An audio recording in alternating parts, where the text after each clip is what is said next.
Hey y'all, and happy holiday. You know it's me and I'm woke. It's your girl. It's the real deal. Anita Gibbs reaction. And y'all, let me tell you,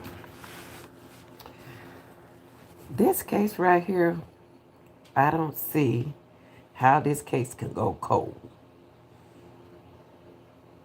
I do not see how this case can go cold when you have neighbors around there, you have witnesses, you have two girls in the house that's still alive. You have a university that's going to lose students, and you got to protect. You,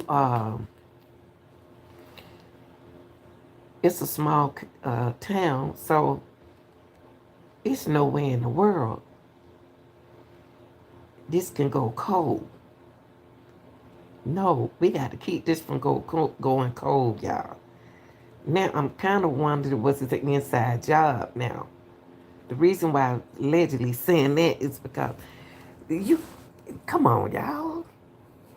You got the Uber driver saying he didn't get them talk. They didn't hold no kind of conversation in the car. And these are their and he's their regular driver. So why wouldn't they talk in the car? Come on now, don't do them kids like they no children talk. They ain't no children, but you know they talk. Come on. So let's hear what they said about the Uber driver. It's very important. Kaylee's family reported that their daughter had indeed ordered an Uber, and now the man who drove them is revealing exclusive details to us about that ride home and what the girls said in the back of that car. News Nation correspondent Alex Capriello is live tonight. He tracked him down. He joins me from outside the home in Moscow. That was a very difficult task. Tell me what you found out, Alex. Yeah, I was able to find this rideshare driver. He's one of only about four here in the Moscow area. So I was able to track down that phone number and give him a call personally, speak to him. I asked him point blank, hey, are you the guy who drove Kaylee and Maddie home that night? And to his credit, he was very transparent, very honest, very open, almost immediately with me. Well, understandably, he has said, Alex, that he is very concerned. It's a small community. He doesn't want to be on camera, but he was very revealing in what he told you about that ride home. Start there. What did the girls talk about in the back seat? Well, he said that it was actually a rather innocent conversation from the beginning. You might remember that he picked up these two girls from that grub truck. It's the food truck that's located right in downtown Moscow. And really, he said that was the center of their conversation the entire 5 minutes. Okay. Now, listen, y'all. Remember, this is a reaction channel. He said that the Uber driver said he picked them up from the food truck. I have a question about that. He couldn't have picked them up from the food truck because there is a picture video showing them leaving the food truck going around the corner. Now, how he picked them up from the food truck?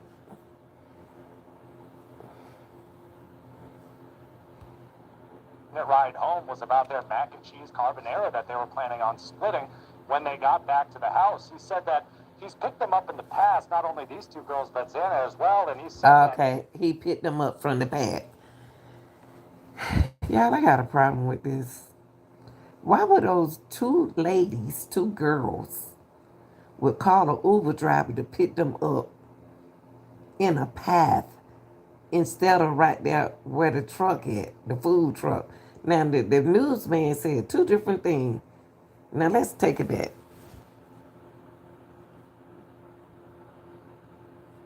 He said that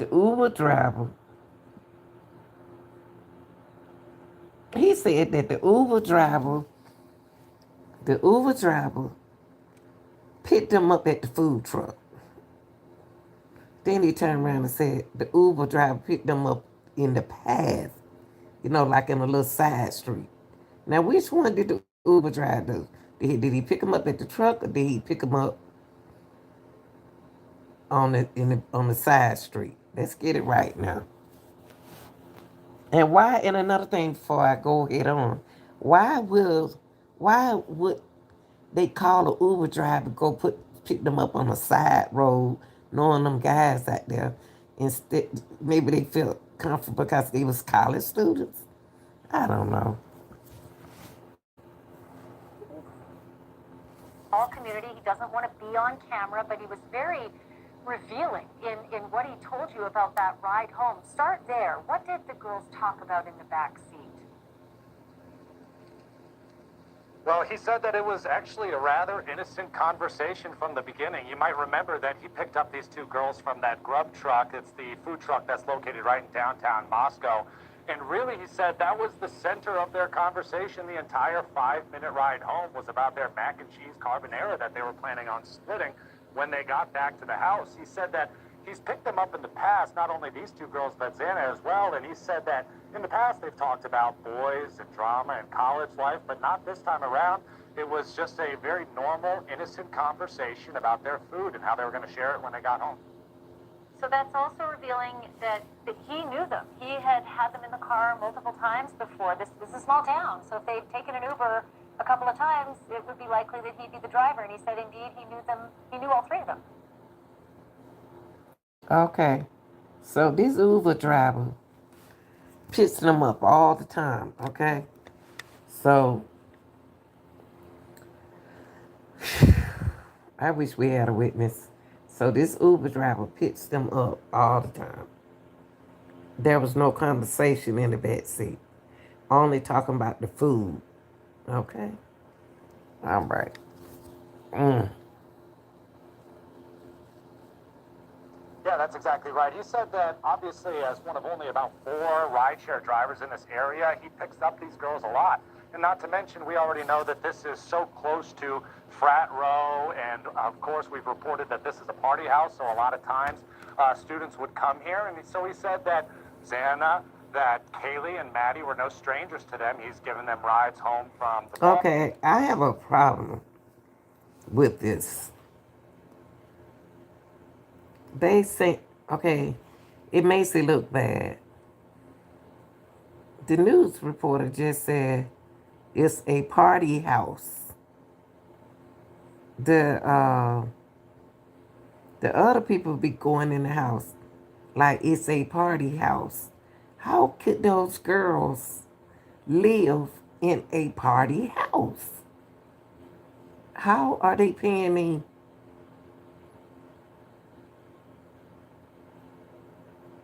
If this a party house, it's everybody's house. So are they paying rent? That's something to ask. Are they paying rent? 'Cause it's a party house. Everybody be in the house. Cars, home from work, home from school. So he knows them. He has driven them before. But back again to this, he said that there was nothing out of the ordinary that night, that right now, or in that moment, that it was just an innocent conversation. Of course, the frats were bumping on a Saturday night, but here at the house, it was quiet, and he saw nothing out of the usual.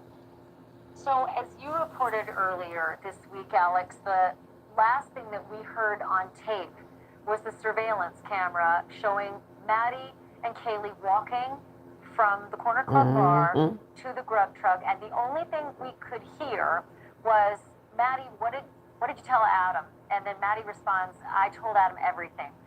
Was there any conversation in the back of the Uber car about Adam or the bartender? Because Adam turned out to be the bartender. Did you mention anything like that?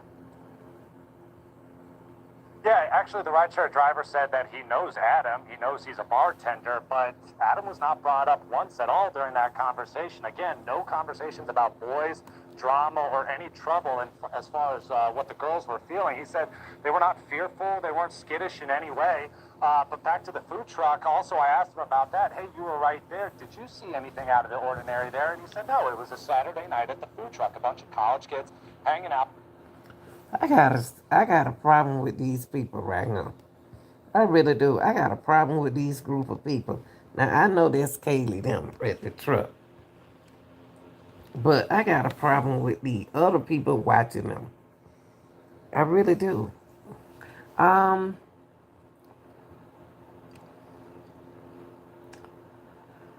the Uber driver wasn't at the truck, so how he gonna know what's going on at the truck if he wasn't at the truck? Y'all can, you know what? I'm gonna be honest. I want to be fair with this case. I really want to be fair with this case. But all I can hear in this case is they don't want to look bad. Someone protecting somebody. I know they protecting the university. Cause these kids got to come back. But when you still got the killer out there, I wouldn't want to come back to the school. But my thing is, who is protecting this case and who are these boys? Who are these people back now? Cause he walked with them. But who are these people? Now I was curious about him because he kept looking at them. But you got him and it looked like he's on his phone. See, y'all gonna have to pay attention to everybody out there.